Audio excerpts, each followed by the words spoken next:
أعوذ بالله من الشيطان الرجيم بسم الله الرحمن الرحيم إن الحمد لله نحمده ونستعينه ونستغفره ونعوذ بالله من شرور أنفسنا ومن سيئات أعمالنا من يهده الله فلا مضل له ومن يضلل فلا هادي له وأشهد أن لا إله إلا الله وحده لا شريك له وأشهد أن محمدا عبده ورسوله رب اشرح لي صدري ويسر لي أمري واحلل عقدة من لساني يفقهوا قولي ربنا زدنا علما. அஸ்ஸலாமு அலைக்கும் வரஹ்மத்துல்லாஹி வபரகாத்துஹு. அல்ஹம்துலில்லாஹ். சூரா பலதினுடைய விளக்க உரையை நம்ம பார்த்துட்டு இருக்கோம். அல்ஹம்துலில்லாஹ். சோ இதுல ஃபர்ஸ்ட் முதல் 4 வசனத்தோட விளக்கத்தை நம்ம பார்த்திருக்கோம். இன்னைக்கு 5வது வசனத்துல இருந்து அதற்கான விளக்கத்தை நம்ம பார்க்க போறோம். இன்ஷா அல்லாஹ். அதுக்கு முன்னாடி குர்ஆனுடைய வசனங்களோட நம்மளுடைய வகுப்பை நம்ம ஆரம்பம் செய்யலாம்.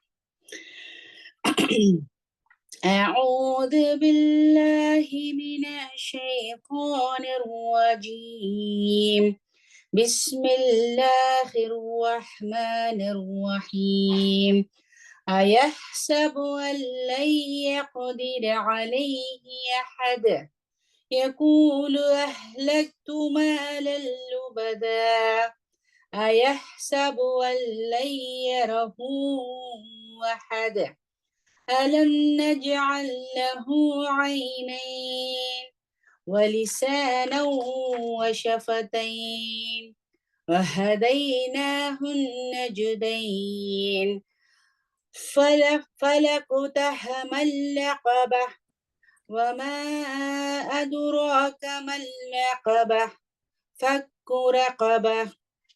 அளவிலா கருணையும் இணையிலா கிருபையும் உடைய அல்லாஹ்வின் திருப்பெயரால் ஆரம்பம் செய்கின்றேன். அவன் மீது யாரும் ஆதிக்கம் செலுத்த முடியாது என்று அவன் நினைத்திருக்கின்றானா? ஏராளமான செல்வங்களை வாரி இறைத்து விட்டேன் என்று அவன் கூறுகின்றான். யாருமே அவனை பார்க்கவில்லை என்று அவன் கருதுகின்றானா? அவனுக்கு நாம் 2 கண்களையும் 1 நாவையும் 2 உதடுகளையும் அளிக்கவில்லையா? மேலும் நன்மை தீமையின் தெளிவான 2 வழிகளை அவனுக்கு நாம் காட்டிவிட்டோம் இல்லையா? ஆயினும் அவன் கடினமான மலைப்பாதையை கடைந்து செல்ல துணியவில்லை. கடினமான அந்த மலைப்பாதை எதுவென்று உமக்கு தெரியுமா என்ன? அதுதான் ஒருவனை அடிமை தலையிலிருந்து விடுவிப்பது ஆகும். சோ இதுக்கு முன்னாடி நம்ம பார்த்த வசனங்கள் என்னன்னா, பலது. பலதுன்னா என்ன அர்த்தம்? யாராவது ஒருத்தவங்க சொல்லுங்க பாக்கலாம். பலத் அப்படின்னா என்ன? நகரம், நகரம், ஊர். சரிங்களா? சரி, இந்த சூறால எந்த இடத்தை பத்தி பேசுறாங்க? எந்த இடத்தை பத்தி பேசுறாங்க? மதீனா, மக்கமா நகரம். மதீனாவா மக்காவா?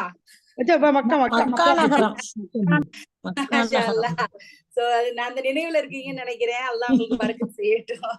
அல்ஹம்துலில்லாஹ். சோ மக்கா நகரத்தில் மீது பேசுறாங்க, சத்தியம் செய்யறாங்க. கஸம், உக்ஸிம் அப்படின்னு ஆரம்பிக்குது.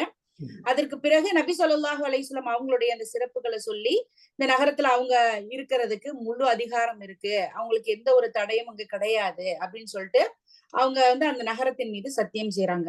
4வது நம்ம பார்த்த வசனம் அப்படின்னு சொல்லி பாத்தீங்கன்னா, லகத் ஹலக்னல் இன்சான ஃபீ கபத். கபத் அப்படின்னா என்ன? காபித் அப்படின்னா என்ன? கஷ்டம். ஓகே, மாஷா அல்லாஹ். காபித் அப்படின்னா வெரி குட். சோ இந்த இதுதான் ஃபஜர் அப்படின்னா விடியற் பொழுது. ஃபஜர் என்றால் அதிகமான பாவம் செய்யக்கூடாது. அந்த மாதிரி அந்த கரெக்டா இருக்கணும். எல்லாத்துக்குமே ஒரே அர்த்தம் வந்துருன்னு சொல்லி போடக்கூடாது. சரிங்களா? நான் இது கேட்டதுக்கே அதுதான் ரீசன் உங்களுக்கு. அப்போ இந்த சின்ன சின்னது எதுல இருந்து மாதிரி வருதுங்கிற அந்த அர்த்தத்தை கரெக்டா குறிச்சு வச்சுக்கிடுங்க இன்ஷா அல்லாஹ். சரிங்களா? சோ கேபித், கேபதி எப்பயுமே இந்த ஒரு வசனத்தை நம்ம மறக்காம நம்ம வச்சுக்கிடலாம். ஃபார் எக்ஸாம்பிள், ஒரு சின்ன இது, எனக்கு ஒரு நாள் ஃபஜர் காலையில எழுந்திருக்கிறது ரொம்ப, ஏன்னா லேட்டா தூங்கிட்டேன், எந்திரிக்கிறதுக்கு ரொம்ப கஷ்டமா இருந்துச்சு. டக்குன்னு எனக்கு இந்த வசனம் எடுத்து அந்த ஞாபகம் வந்துச்சு. லகத் ஹலக்னல் இன்சான ஃபீ கபத். அல்லாஹ் ஒவ்வொரு மனிதனையும் கஷ்டத்துடனேயே படைத்திருக்கிறான் அப்படின்னு சொன்னோனுமே, ஆமா ஆமா இந்த கஷ்டப்படலைன்னா நம்மளால எந்திரிக்க முடியாது அப்படின்னு டக்குன்னு எந்திரிச்சிட்டேன்.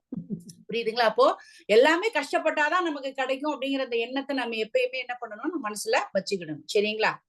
அல்ஹம்துலில்லாஹ். இன்னைக்கு 5வது வசனம், அயஹ்ஸபு அல்லை யக்திர அலைஹி அஹத். ஒருவரும் தன் மீது சக்தி பெறவே மாட்டார் என்று அவன் எண்ணிக்கொள்கிறானா? ஒருவரும் தன் மீது சக்தி பெறவே மாட்டான் என்று அவன் எண்ணிக்கொள்கிறானா? இப்ப இந்த இடத்துல யார சொல்றாங்கன்னா, மனிதன். மனிதனுடைய மனப்பாங்கு, மனிதனுடைய நிலை எப்படிப்பட்டதாக இருக்குது அப்படிங்கிற ஒரு விஷயம் வந்து இங்கு சொல்லி காட்டப்படுகிறது. மனுஷன் என்ன நினைக்கிறான் அப்படின்னு பாத்தீங்கன்னா, அயஹ்சபு அவன் நினைக்கிறானா, அவன் வந்து நினைக்கிறானா, அல்லை யக்தீர அதாவது என் மீது யக்தீர அப்படின்னா என்னன்னா, யாருக்குமே என் மேல வந்து சக்தி செலுத்துவதற்கு, அலைஹி என் மீது, யக்தீர அதாவது சக்தி, அலைஹி என் மீது, அஹதுன் யாருக்குமே அப்படிங்கறத சொல்றான். அதாவது என்ன அர்த்தம்னா, மனிதன் நினைக்கிறான் என் மீது ஆதிக்கம் செலுத்துவதற்கு யாருக்குமே இன்னும் கிடையாது, எந்த ஒரு சக்தியுமே கிடையாது அப்படின்னு நினைக்கிறானா அப்படின்னு அல்லாஹ் வந்து கேக்குறான். என்னை யாருமே கட்டுப்படுத்த முடியாது, நான் என்ன நினைக்கிறேனோ அதெல்லாம் நான் வந்து செய்யக்கூடியவனாக இருக்கிறேன் அப்படின்னு ஒரு வாழ்க்கை. அப்படின்னு யாரு வாழ்வாங்க அப்படின்னு பாத்தீங்கன்னா, காஃபிர்கள். அவங்களுக்கு வந்து வேதம் என்பது கிடையாது. சரிங்களா? அப்போ அந்த காஃபிர்கள் என்ன பண்றாங்க, எனக்கு யாரு கேள்வி கேட்கறதுக்கு என்ன இருக்கு, நான் எப்படி வேணா நான் வாழ்ந்துட்டு போலாம் அப்படிங்கிற எண்ணம் அவங்களுக்குதான் இருக்கு. ஆனாலும் அல்லாஹ் குர்ஆனை நமக்கு கொடுத்து அருளிய பிறகும் முஸ்லிம்களிடையே நிறைய மனிதர்களிடையே என்ன இருக்கு, நான் வந்து உடல் அளவுல நல்லா வளர்ச்சி பெற்றுட்டேன், முதிர்ச்சி அடைஞ்சிட்டேன், பண பலத்திலையும் நான் வந்து சிறந்தவனா இருக்கிறேன், எனக்கு அந்த சக்தி இருக்கு, நான் வந்து அந்த பண பலமும் அந்த உடல் பலமும் வந்த பிறகு நான் ரொம்ப சக்தி வாய்ந்தவன் அப்படிங்கறது நினைக்கக்கூடியவர்களாக நிறைய மனிதர்கள் இஸ்லாத்திலும் இருக்கிறாங்க. அவங்க என்ன பண்றாங்க, அவங்க அந்த உடல் வளர்ச்சியும் இந்த பண வளர்ச்சியும் அதிகமா இருந்ததுனால அவங்க என்ன வேணா செய்யலாம்னு சொல்லிட்டு செய்யறாங்க. எப்படி, ஒரு விஷயம் தப்பா இருக்கும், தப்பா இருந்தாலும் பரவாயில்ல, என்கிட்டதான் பணம் பலம் இருக்குல்ல, நான் வந்து பெரிய கோடீஸ்வரன் தானே, அதனால எனக்கு செய்யறதுக்கான எல்லா தகுதியும் இருக்கு அப்படின்னு நினைக்கிறான், எனக்கு எல்லா சுதந்திரமும் இருக்கு, நான் செய்வேன் அப்படின்னு சொல்லிட்டு நினைக்கிறேன். இப்ப அல்லாஹ் என்ன சொல்றான், அயஹ்சபு அல்லை யக்திர அலைஹி அஹத். இப்ப இங்க ஒரு தவறான கருத்து.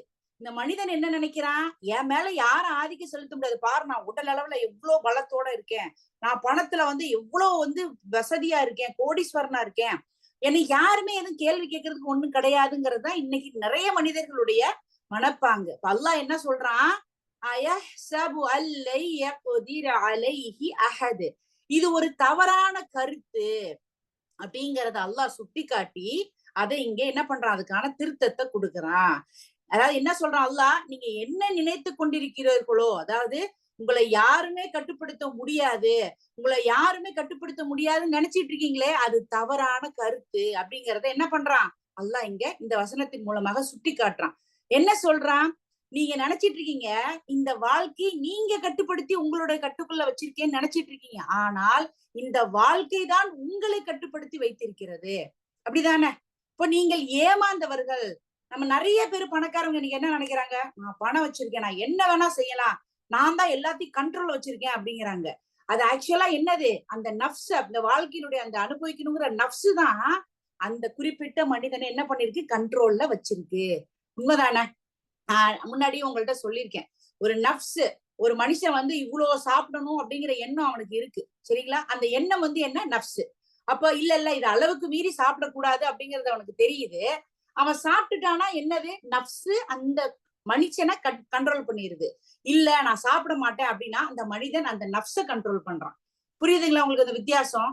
அப்போ ஒரு ஆசை வருது, அது தவறான ஒரு கருத்து, ஒரு தவறான எண்ணமாக இருக்கும் பொழுது அந்த எண்ணத்தையோ அந்த ஆசையையோ நம்ம கட்டுப்படுத்திட்டோம்னா நம்ம அதை கட்டுப்படுத்திட்டோம். இல்ல என்னால முடியல, இப்ப சாப்பிடறதுனால என்ன வந்துட போகுது, கொஞ்சம் சாப்பிடுற வயசுல அப்படின்னு சொல்லி கண்ட்ரோல் பண்ணி நம்ம சாப்பிட்டோம்னா அது என்னன்னா அந்த நப்ஸ் வந்து நம்மள கண்ட்ரோல் பண்ணிடுது. அதனால பணபலமும் உடல் பலமும் இருக்கக்கூடிய அந்த மனிதன் அவன் நினைச்சிட்டு இருக்கான் அவன் தான் எல்லாத்தையும் கண்ட்ரோல் வச்சிருக்கான், அவனை கட்டுப்படுத்துறதுக்கு யாரும் கிடையாதுன்னு நினைச்சிட்டு இருக்கான். ஆனா இந்த வாழ்க்கை என்பது அவனை என்ன பண்ணுது, அவனை கண்ட்ரோலுக்குள்ள கட்டுப்பாட்டுக்குள்ள வச்சிருக்கு. இப்ப அவர்கள் என்ன பண்ணுவாங்க, ஏமாந்தவர்களாக அவங்க இருக்கிறாங்க. எவ்வளவு பெரிய பலமுடையவர்களாக இருந்தாலும் இங்க நமக்கு சொல்லி காட்டப்படுவது என்ன அப்படின்னா, நாம் அனைவரையும் அல்லாஹ்வை சார்ந்தவர்களாக இருக்கிறோம். எந்த ஒரு சின்ன விஷயமாக இருந்தாலும் அவனுடைய நாட்டம் இல்லாமல் அது நடக்குமான்னு கேட்டா கண்டிப்பா கிடையாது. கண்டிப்பா கிடையவே கிடையாது. இதுல ஒரு சின்ன ஒரு இது கூட எல்லாருமே வந்து எங்க அம்மா எல்லாம் கால் பண்ணி சொன்னாங்க, இந்த மாதிரி அடுத்த தடவை வந்து ஆட்சி நல்லபடியா வரணுமா, இஸ்லாத்திற்கு எதிரானதாக இருக்கக்கூடாது, நல்லபடியா துவா செய்ய அப்படிங்கிறப்ப நான் சொன்னேன், அப்படியே வந்தாலும் அது ஆச்சரியப்படுறது கிடையாதுமா, அது அல்லாஹ்வுடைய நாட்டமாக தான் இருக்கும், நம்ம கேட்கிற துவாவை கேட்போம், ஆனால் அப்படி வந்துச்சுன்னா அவன் மேல இருக்கக்கூடிய அந்த ஈமானியத்தை நம்ம விட்டுறக்கூடாது. ஏன்னா அல்லாஹ் அதுல ஒரு திட்டம் வைக்கிறான். இப்ப நம்ம பாலஸ்தீனத்துல நடக்கக்கூடிய ஒரு விஷயத்த நம்ம பார்த்துட்டு இருக்கோம். கொத்து கொத்தாக குழந்தைகளையும் பெண்களையும் வயதானவர்களையும் கொண்டுட்டு இருக்காங்க. உலகமே வேடிக்கை பார்க்குது. உலகத்திலே மிக பணக்காரர்களாக இருக்கக்கூடிய அந்த அரபிய நாடுகள், இஸ்லாமிய நாடுகள் ஒண்ணு சேர்ந்தாங்கனாலே முடிஞ்சிரும். ஆனாலும் அவர்கள் தங்களுடைய பலத்தை தக்க வைத்துக் கொள்ள வேண்டும் என்பதற்காக நம்ம என்ன வேணா செய்யலாம், யாரு கேள்வி கேட்க போறாங்கிற அந்த அல்லாஹ்வினுடைய பயத்தை மறந்துட்டு அவங்க செஞ்சுட்டு இருக்காங்க. இப்ப நம்ம நினைக்கலாம், ஏன் அல்லாஹ் நினைச்சா ஒரு நிமிஷத்துல அழிச்சிடலாமே, ஏன் அழிக்கலன்னு கேட்கலாம். ஆனா அல்லாஹ் அதையும் சொல்றா குர்ஆன் வசனத்துல, அவங்களுக்கு நான் சிறிது சிறிது காலம் கொடுத்திருக்கேன் அவகாசம். நம்ம பார்த்திருக்கோம், ஒரு விஷயம் பார்த்திருக்கோம். என்ன பார்த்திருக்கோம்? சவுத் அதாப் அப்படின்னா என்ன பார்த்தோம் நம்ம? சொல்லுங்க யாராவது ஒருத்தவங்க. சவுத் அதாப், சவுத் ஜில்து அப்படின்னு பார்த்தோம் நம்ம. ஞாபகம் இருக்குங்களா? பாட்டை ஆடைய. மாஷா அல்லாஹ், எக்ஸலண்ட் எக்ஸலண்ட். அப்போ அந்த அந்த பிடிக்கிற புடி, அல்லாஹ்வினுடைய புடி எப்படிப்பட்டதாக இருக்கும்? பயங்கரமானதாக இருக்கும். இந்த உலகத்துல இந்த உயிர் போகுது.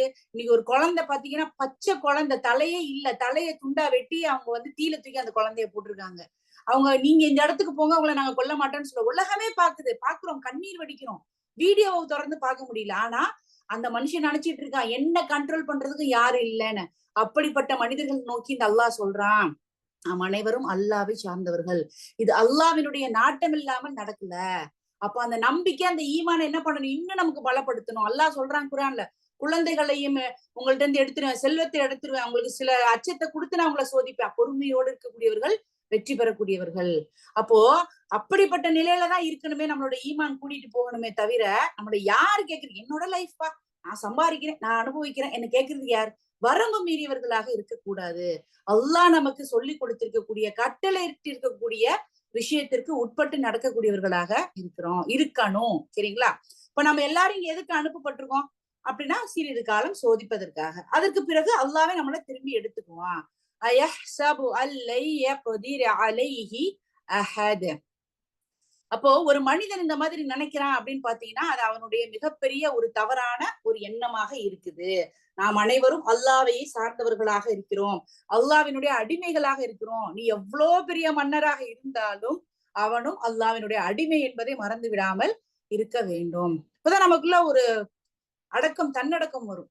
சில பேர் பாத்தீங்கன்னாலே தெரியும், கொஞ்சம் பணம் வந்த உடனே பாத்தீங்கன்னா அவங்களுடைய பேசக்கூடிய மிடுக்கு, அவங்க நடக்கக்கூடிய தோரணை, அவங்க செயல்படக்கூடியது அடுத்தவங்க நடந்தா மாறும்.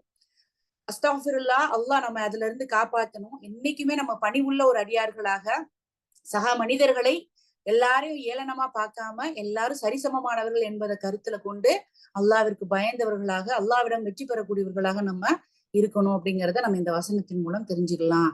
சோ என்னைக்குமே பார்வையால கூட, பேச்சால கூட நம்மளை விட அவங்க இங்க பாரு, ட்ரெஸ்ஸ பாரு, இங்க என்ன, இவங்க என்ன சொல்றது அப்படின்னு தாழ்ந்த நிலையில நம்ம யாரையுமே கருதி விடக்கூடாது அப்படிங்கிறத நம்ம இந்த இடத்துல தெரிஞ்சுக்கலாம். சோ அல்லாஹ் சொல்றா, யஹ்ஸபு அல்லை யக்திர அலைஹி அஹத்.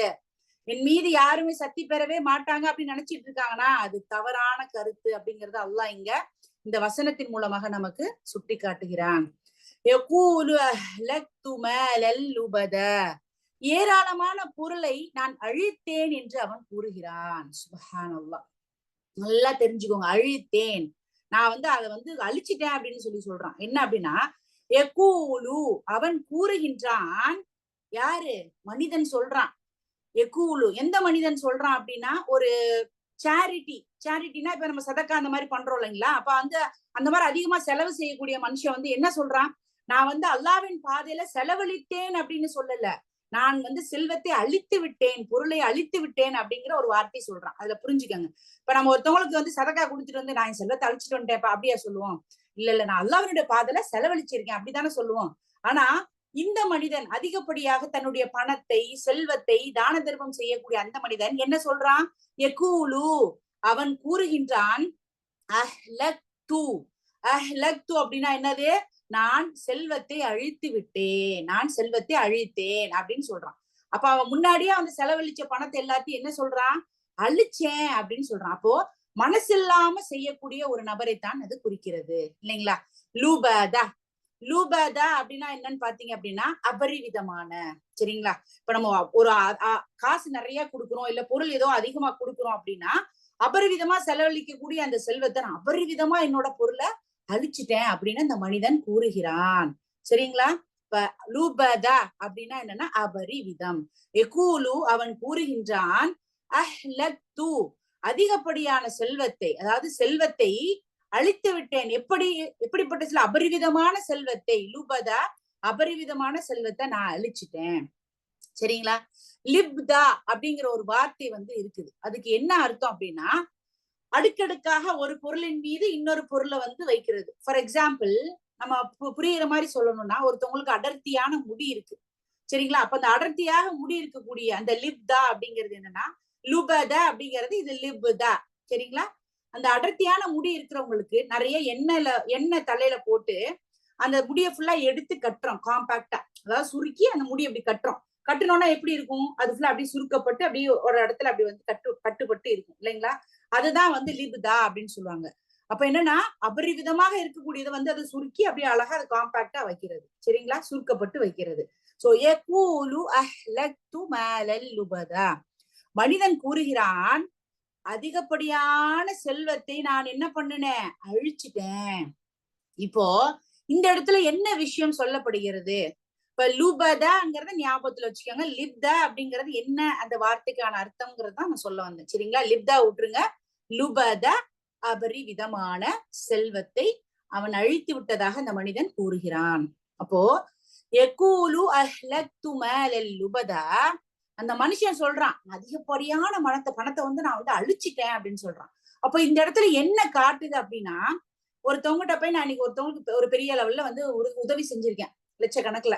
அப்ப நான் என்ன பண்றேன்னா, போய் நான் ஏன் கேக்குறேன், அவங்கள்ட்ட போய் அந்த பணத்தை ஃபுல்லா கொடுத்து அழிச்சிட்டு வந்துட்டேன் அப்படின்னு அதை வந்து நான் உங்ககிட்ட சொல்றது ஃபர்ஸ்ட் வார்த்தை, அல்லாஹ்வினுடைய பாதையில செலவழித்தேன்னு சொல்ல, அழித்து விட்டேன்னு சொல்றாங்க ஃபர்ஸ்ட் திங்.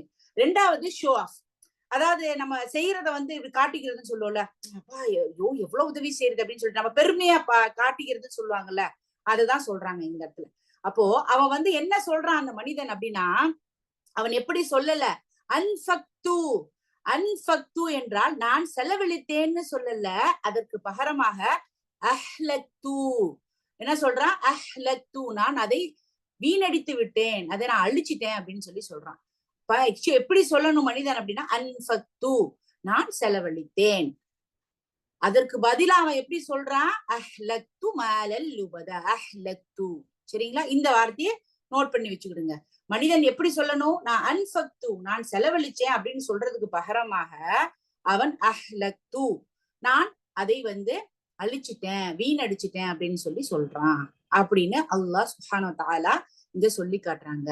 இப்ப இந்த இடத்துல என்ன அப்படின்னு பாத்தீங்கன்னா, இது யாரை குறிக்குதுன்னா, அந்த காலத்துல அரேபியர்களுடைய வழக்கம் எப்படிப்பட்டதாக இருந்தது அப்படின்னா, அவங்க நிறைய செல்வ செழிப்போட இருப்பாங்க. அப்போ அவங்க கிட்ட இருக்கக்கூடிய செல்வத்தை அல்லாஹ்வினுடைய பாதையில சதக்காவோ செலவழிக்கிறதோ ஏழை எளியவர்களுக்கு கொடுப்பதோ அவங்களுக்கு என்ன பண்ணாதுன்னா மனசு வராது. கஞ்சத்தனம் உடையவர்களா இருப்பாங்க. அப்ப என்ன பண்ணுவாங்கன்னா, அந்த பெருமைக்காக, ஐயோ நம்ம கொடுத்தாகணும், கொடுக்கலன்னா நம்மள வந்து எல்லாரும் என்ன எப்படி இருக்காங்க கஞ்சனா நினைச்சிருவாங்கிறதுக்காக என்ன பண்ணுவாங்கன்னா, நிறைய இது பண்ணுவாங்களாம், ஆல்கஹால், அதாவது மது அருந்துவாங்களாம். நிறைய மது அருந்திட்டா என்ன ஆகும் அப்படின்னு பாத்தீங்கன்னா, அவங்க வந்து அவங்களுடைய நிலையிலே இருக்க மாட்டாங்க, கான்சியஸா இருக்க மாட்டாங்க, என்ன பண்றாங்கன்னே தெரியாது இல்லைங்களா? குடிச்சிட்டு பேசக்கூடிய நபர்கள் வந்து என்ன பேசுறாங்க அப்படின்னே தெரியாது இல்லைங்களா? அப்ப அவங்க என்ன பண்ணுவாங்க, வேண்டுமென்றே அவர்கள் நிறைய குடிப்பாங்க மதுவை. குடிச்சிட்டு அவங்க என்ன பண்ணுவாங்க, அவங்களுடைய சொத்துக்களில் இருந்து ஒட்டகங்கள், இந்த மாதிரி நிறைய ஒட்டகங்கள் என்ன பண்ணுவாங்கன்னா அறுப்பாங்க. எதற்காக? அது வந்து மனிதர்களுக்கு உதவி செய்ய வேண்டும், அல்லாஹ்வினுடைய பாதையில் செலவு செய்ய வேண்டும் அப்படிங்கறதெல்லாம் தாண்டி, மனுஷங்க கிட்ட இவன் பெரிய பணக்காரன், இவர் எவ்வளவு ஒட்டகம் கொடுத்திருக்காரு பாரு அப்படின்னு மக்கள் சொல்லணுங்கிற அந்த ஷோ ஆஃப்காக செய்யறாங்க. ரெண்டாவது, அந்த கொடுக்கறதே இவங்க மனசு கேட்கல, ஐயோ மக்களும் என்னை பெருமை பேசணும், அதே சமயத்துல என்னோட செல்வத்தையும் நான் யாருக்கும் கொடுக்கறதுக்கு எனக்கு மனசு வரல. அப்ப என்ன பண்றா, வேணும்னே மதுவை அருந்திட்டு அவங்களோட சுயநிலைவில்லாத நிலையில நிறைய ஒட்டகங்களை அறுத்து அறுத்து அறுத்து என்ன பண்றாங்கன்னா கொடுக்குறாங்க.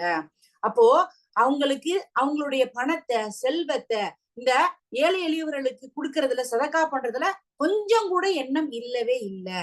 ஆனாலும் பெருமை நம்மளை வந்து பேசணும் அப்படிங்கிறதுக்காக இந்த மாதிரி பழக்கம் உடையவர்களாக அவங்க இருந்தாங்க. சரிங்களா? மக்களை வந்து கவரணும், மக்களுக்காக நான் செய்யறேன், என்னை எல்லாரும் புகழணும் அப்படிங்கிறது தான் அவங்களுடைய நோக்கமாக இருந்தது. இன்னைக்கும் நிறைய பேர் நான் பார்த்த ஒரு விஷயம், கல்யாண வீட்டுல அப்படின்னு சொல்லி பாத்தீங்கன்னா, மகர் போட்டு கல்யாணம் பண்றவங்களே என்ன வேணும்னு மகர் வந்து கேக்குறது கிடையாது பொண்ணுகிட்ட. அதுதான் சரியான முறை. சரிங்களா? மகர் அப்படிங்கிறது பாத்தீங்கன்னா என்ன வேணும்னு கேக்குற அந்த பொண்ணு என்ன வேணும்னு கேக்குதோ அதை கொடுக்கணும். எனக்கு இந்த இது வேணும்னா இதுதான் நம்ம அதுக்கு நம்ம இந்த இப்ப எல்லாம் எப்படி மகர் கொடுக்குறாங்கன்னா, மாப்பிள்ளை வீட்டுல இருந்து சொல்லிடுறது, நாங்க வந்து இவ்வளவு போட்டுறோங்க 5 பவுன், நாங்க வந்து 10 பவுன் போட்டுறோங்க அப்படின்னு சொல்றாங்க. அப்படிதான் இருக்கு. ஃபர்ஸ்ட் தப்பு. ரெண்டாவது, அப்படியே அந்த மகர் போட்டாலும் அந்த கல்யாண மேடையில வந்து அந்த பொண்ணுக்கு போடுறப்ப என்ன பண்றாங்க, அந்த நகை எடுத்து எல்லார்கிட்டையும் காமிப்பாங்க. அப்படியே இந்த நகை நாங்க போடுறோம் அப்படின்னு. அந்த இடத்துல என்ன, அது ஷோ ஆஃப், பெருமை பண்றாங்க. நாங்க வந்து இவ்வளவு போடுறோம் மகரு. மகருங்கிறது பெருமையே கிடையாது. ஆக்சுவலா வந்து அந்த பொண்ணு என்ன கேட்கிறாளோ அதை போடணும். இன்னைக்கு அவங்க ஒரு இதை முடிவு பண்ணிட்டு நாங்க இவ்வளவு போடுறோம்னு சொல்லி அவங்களா என்ன பண்றாங்கன்னா வரக்கூடிய ஒரு நிலை இருக்குது. இப்போ பெருமை பாராட்டுவது என்பது என்ன மிகப்பெரிய ஒரு தவறான செயலாக இருக்குதுங்கிறத அல்லாஹ் இந்த வசனத்தின் மூலமாக நமக்கு சுட்டி காட்டுறான். அப்போ அவன் வந்து குடிச்சிட்டு மது போதையில தான் என்ன செய்யறாங்கிறதே தெரியாம செய்யறான். ஆனாலும் அவனுக்கு செய்வதற்கு எண்ணம் இல்லை. ஆனாலும் மக்கள் அவனை புகழ வேண்டும் என்பதற்காக, மக்களை வந்து கவர வேண்டும் என்பதற்காக அந்த மாதிரி செய்யறான். அவர்களை குறிப்பிட்டுதான் இந்த இது சொல்லப்படுகிறது. சரிங்களா? இப்போ ஒரு மனுஷன் வந்து என்ன பண்றான், நான் இந்த பணத்தை எல்லாம் வீணடிச்சுட்டேன், இதெல்லாம் எனக்கு போச்சு அப்படின்னு சொல்லி என்ன பண்றான் சொல்றான். இப்போ இந்த இடத்துல இன்னொரு விஷயம் என்ன அப்படின்னு சொல்லி பாத்தீங்கன்னா, நிறைய மக்களுக்கு வந்து பெருமை என்பது இருக்குது. ஃபார் எக்ஸாம்பிள், இன்னைக்கு போய் ஒரு வைர மோதிரம் போட்டிருப்பாங்க. ஒரு வைர மோதிரத்தோட உண்மையான விலை பாத்தீங்கன்னா அது பயங்கர கோடியில போகும். அதுதான் ரியல் வைரம். அதுக்காக மத்த வைரம் எல்லாம் ரொம்ப ஏளனம் ஏலக்காரம் அப்படிங்கிற லெவல்ல பேச வரல. நான் சொல்றேன், நம்மளுடைய சக்திக்கு தகுந்த மாதிரி ஒரு 20,000 ரூபாய் 30,000 ரூபாய்க்கு வைர மோதிரம் வாங்கியிருப்பாங்க. ஆனா அது வந்து நான் வைர மோதிரம் போட்டிருக்கேன், நான் வைர மோதிரம் போட்டிருக்கேன். அதே போல கார் வச்சிருக்கேன், நான் கார் வச்சிருக்கேன். சில பேர் ஸ்டேட்டஸ் சோசியல் மீடியா எல்லாம் பாத்தீங்கன்னு வச்சுக்கலாம், கார் முன்னாடி நின்ன மாதிரி ஒரு போட்டோ. அதே மாதிரி இப்ப யாராவது எங்கேயாவது பெங்களூர் போயிருப்பாங்க, இல்ல சில பேர் வந்து வேற அப்ராட் கண்ட்ரிக்கு வந்து சுத்தி பாக்குறதுக்காக போயிருப்பாங்க. நான் பாத்தீங்கன்னா வந்து இந்த கண்ட்ரிக்கு நான் அடிக்கடி போவேன் நானு. இது வந்து எங்களுக்கு ரொம்ப இந்த ஸ்பாட்டு. அவங்க பேசுற அந்த தோரணையே பாத்தீங்க அப்படின்னா வந்து என்னன்னா, நான் இங்க போயிருக்கேன். அதே மாதிரி ஒரு 5 ஸ்டார் ஹோட்டல்ல ஏதோ ஒரு இதுல போய் நம்ம சாப்பிட்டுருப்போம். நம்ம ஹஸ்பண்ட் கூட்டு போயிருப்பாங்க. அது எல்லாத்தையும் போட்டோ எடுத்து என்னென்ன சாப்பாடு இதெல்லாம் அப்படின்னு சொல்லிட்டு அப்லோட் பண்ணுவோம். இதெல்லாம் என்ன அப்படின்னு பாத்தீங்க அப்படின்னா, தான் செய்யக்கூடிய நிலையை வந்து என்ன பண்றோம், அடுத்தவங்களுக்கு எக்ஸ்போஸ் பண்ணி பெருமை கொள்ளக்கூடியவர்களாக இருக்கிறோம். புரியுதுங்களா? எல்லாருமே ஒரு விஷயத்த இப்ப நம்ம ஹஜ்ஜுக்கு போனாலும் சரி, உம்ராவுக்கு போனாலும் சரி, நிறைய பேர் என்ன பண்றாங்க, காபா முன்னாடி நின்ன மாதிரி ஒரு போட்டோ. சுபஹானல்லாஹ், நான் ஃபர்ஸ்ட் உம்ரா போனப்ப அந்த தவறை செஞ்சேன் நானு. ஆனா ஹஜ்ஜுக்கு போனதுக்கு அப்புறம் அந்த எண்ணத்தை எனக்கு வந்து அல்லாஹ் கொடுத்தான், உதயமாக்குனான். வேண்டாம், இது எடுக்கிறதுனால எத்தனையோ பேர் வர முடியாம இருக்காங்க. அவங்க எல்லாம் ஏங்குவாங்க. அது மாத்திரம் இல்ல, இது ஒரு பெருமையா இருக்கும், இவங்க போயிட்டு வந்தாங்க அப்படிங்கறத காமிக்கிறதுக்காகங்கிறத அல்லாஹ் எனக்கு அதை மாத்தக்கூடிய எண்ணத்தை கொடுத்தான். நிறைய பேர் என் கூட இருக்கவங்களும் அந்த மாதிரி அவங்க எண்ணத்தை மாத்துறதுக்கு அல்லாஹ் கொடுத்தான். அப்போ நம்ம செய்யக்கூடிய ஒரு விஷயத்த பெருமையாக இவங்க பெருமை பேசணும். நான் வைர மோதிரம் போட்டிருக்கேன், நான் கார் வச்சிருக்கேன், நாங்க 5 ஸ்டார் ஹோட்டல்ல தான் சாப்பிடுவோம், நாங்க என் குழந்தைங்களை நான் வந்து இங்கதான் படிக்க போடுவேன், நான் இப்படிதான் ட்ரெஸ் வாங்குவேன். இது எல்லாமே என்னன்னா பெருமை, ஷோ ஆஃப். இப்போ நம்ம அல்லாஹ்வினுடைய பாதையில செலவழிக்கிறதுவே மறைமுகமா செய்யணும் அப்படிங்கிறதுதான். நமக்கு நிறைய பேருக்கு இந்த எண்ணம் இருக்கும். கல்யாண வீட்டுல போனோம்னா எஸ்பெஷலி பட்டு சேலை கட்டிட்டு நகையை போட்டுட்டு எல்லாரும் நம்மளை பார்க்கணும் அப்படிங்கிறதுக்காகவே நகையெல்லாம் எடுத்து விடுவோம் இல்லைங்களா? அல்லாஹ் நம்மளை காப்பாத்துட்டும் இதே போன்ற இதுல இருந்து. அஸ்தக்ஃபிருல்லாஹ். நம்ம எந்த ஒரு விஷயத்தையும் யாருடைய பெருமைக்காகவும் இது பண்ணக்கூடாது. இது நிறைய பேர் எனக்கு ஒரு சஜஷன் கொடுப்பாங்க. நான் வந்து டைமண்ட்ல வந்து இது எடுக்கலாம் அப்படின்னு சொல்ல போறப்ப, டைமண்ட்ல எல்லாம் எடுக்காதமா, அது வந்து டைமண்ட்னு உனக்கு தான் தெரியும், பாக்குறவங்களுக்கு தெரியாது, அப்புறம் எதுக்கு எடுக்கிறேன். நான் யோசிச்சேன், டைமண்ட் எனக்கு தானே தெரியணும், யாருக்கு தெரியணும்? புரியுதுங்களா? அப்ப அவங்க சொல்ற கான்செப்ட் என்னன்னா, அடுத்தவங்களுக்கு தெரியணும், நீ போட்டிருக்கிறது வைரம் அப்படின்னு சொல்லிட்டு தெரியணும். அப்படி கிடையாது இல்ல. ஆனா இன்னைக்கு அடுத்தவங்க பார்க்கணுங்கிறதுக்காக தான் ஒவ்வொரு நகையுமே நம்ம பார்த்து பார்த்து எடுக்கக்கூடியவர்களாக இருக்கிறோம். சோ அந்த மாதிரி நம்ம இருக்கக்கூடாது. எந்த ஒரு ஆடை எடுத்தாலும் சரி, செருப்பு எடுத்தாலும் சரி, நகை எடுத்தாலும் சரி, நம்முடைய திருப்திக்காக, நம்மளுடைய கணவனை திருப்திப்படுத்துவதற்காக தான் எடுக்கணுமே தவிர மனிதர்களை திருப்திப்படுத்துவதற்கு கிடையாது. அழகாக்கிக்கோங்க உங்களை. அதுக்காக சில பேர் நினைப்பாங்க, ஐயோ அப்படின்னா நான் நல்ல அபாயா போடக்கூடாது, நல்ல ஷால் போடக்கூடாது அப்படின்னா போடுங்க. அது அழகை அல்லாஹ் விரும்பக்கூடியவனா இருக்கிறான். ஆனா அதில் ஆணவமும் பெருமையும் கலந்து விடக்கூடாது இல்லைங்களா? நம்ம அப்படியே அடக்கமுள்ளவர்களாக இருக்கணும். அல்லாஹ்வுக்கு அடக்கமுள்ளவர்களை ரொம்ப பிடிக்கும். எகூலு அஹ்லத்து மலல் லுபதா. அவன் தன்னை என்ன பண்றான், ரொம்ப பெருமையா அவன் நினைச்சுக்கிட்டு இருக்கான். அப்படிப்பட்டவன் அந்த பணத்தை அழிச்சிட்டேன்னு சொல்றான். அது கிடையாது அப்படிங்கறத அல்லாஹ் இந்த இடத்துல அனித்தனமாக சொல்லி காட்டுறான். அதற்கு பிறகு அயஹ்சபு அல்லை யரஹு அஹத். தன்னை ஒருவரும் பார்க்கவில்லை என்று அவன் எண்ணுகின்றானா? தன்னை ஒருவரும் பார்க்கவில்லை என்று அவன் எண்ணுகிறானா? அல்லாஹ் கேட்கிறான், அயஹ்சபு, அவனுக்கு என்ன நேர்ந்து விட்டது? அவன் நினைக்கிறான் அல்லம் யரஹு அஹத். என்ன நினைக்கிறான்? யாரும் என்னை பார்க்கவில்லை. எவ்வளவு ஒரு முட்டாள்தனமான ஒரு ஒரு எண்ணம் அவனுக்கு. அதாவது அவன் பணத்தை இது பண்றது எல்லாத்தையும் அவன் நினைக்கிறான், நான் பணத்தை வீணடிச்சிட்டேன், நான் வந்து அழிச்சிட்டேன்னு நினைக்கிறான். ஆக்சுவலா அவன் பணத்தை வீணடிக்கவில்லை. அவன் அதை வீணடிப்பது மாத்திரம் இல்ல அவனுடைய வார்த்தை. அவன் என்ன பண்றான், மேலும் பெருமைக்காக அவன் வந்து செய்யக்கூடியவராக இருக்கிறான். செஞ்சுட்டு அதை சொல்லி காட்டக்கூடியவனாக, அதை பத்தி பேசக்கூடியவனாகவும் இருக்கிறான். நம்ம ஏற்கனவே ஒரு குரான்ல ஒரு வசனமும் இருக்கு. ஒரு மனிதர் ஒருத்தவங்களுக்கு கஷ்டப்படுறவங்களுக்கு செஞ்சுட்டு நான் இதெல்லாம் செஞ்சேன் அப்படின்னு சொல்லிட்டு சொல்லி காமிச்சானா, ஒரு வழுக்கு பாறையில இருக்கக்கூடிய ஒரு மணல்ல மழை வந்து அடிச்சுச்சுன்னா இதை எப்படி ஈஸியா களைஞ்சு போயிரும். அதுல அது மாதிரி அவர்கள் செஞ்ச அந்த நன்மைக்கான கூலி வந்து அவங்களுக்கு இல்லாம போயிரும். நீ நம்ம எத்தனை பேர் ஒருத்தவங்களுக்கு செஞ்ச உதவியை சொல்லி காமிக்காம இருக்கணும் சொல்லுங்க. ஏதோ ஒரு வேலை, நான் அப்படியெல்லாம் அவளுக்கு கல்யாணம் பண்ணி கொடுத்தேமா, அவ பாரு இன்னைக்கு எனக்கு நன்றி கெட்டவளா இருக்கா, என்கிட்ட வந்து என்னை பார்த்தா மூஞ்சி திருப்பிட்டு போறா, என் முன்னாடி உட்கார்ந்து இருக்கா. அந்த மாதிரி ஒரு எதிர்பார்ப்பை நம்ம மனசுக்குள்ள வச்சிருவோம். நம்ம ஒருத்தவங்களுக்கு உதவி செஞ்சோம்னா அல்லாவுக்காக செஞ்சிருக்கோம். இப்ப நம்ம ஒருத்தவங்களுக்கு உதவி செஞ்சுட்டோம்னா எதிர்பார்க்கவும் செய்வோம். என்ன, நான் செஞ்சுட்டேன்ல, ஒரு கடைக்கு போயிட்டு வான்னு சொன்னேன், போயிட்டு வர மாட்டேன்டா, சுப்ஹானல்லாஹ். அவன் வந்து அவனுக்கு நான் அவ்வளவு படிக்க வச்சேன், அவனை நான் அவ்வளவு செஞ்சேன், அது அல்லாவுக்காக செஞ்சோமா இல்ல அவன் கடையில நமக்காக போய் ஒரு விஷயத்த வாங்கிட்டு வரணுங்கிறதுக்காக செஞ்சோமா? நோக்கம் அடிபட்டு விடுகிறது. நிறைய பேர் இந்த தப்பு பண்றோம். அத ஒரு விஷயத்த செய்யறோம்னா அல்லாஹ் நமக்கு கொடுத்து நமது மூலமாக அவருக்கு செய்ய வைக்கிறாங்கிற எண்ணம் போயிருது. நான் தான் அந்த இடத்துல செய்யறேன், அவன் எனக்கு இப்படிதான் நடந்துக்கணும், எனக்கு அடிமையா நடந்துக்கணுங்கிற எண்ணத்தை மனசுல செட் பண்ணிடுறோம். சோ இந்த விஷயத்த நம்ம மாத்திக்கிறோம். அதே போல இன்னொரு கல்ச்சரும் இருக்கு, எஸ்பெஷலி இந்தியால கேட்கவே வேணாம், அல்லாஹ் நம்மளை காப்பாத்துட்டோம்.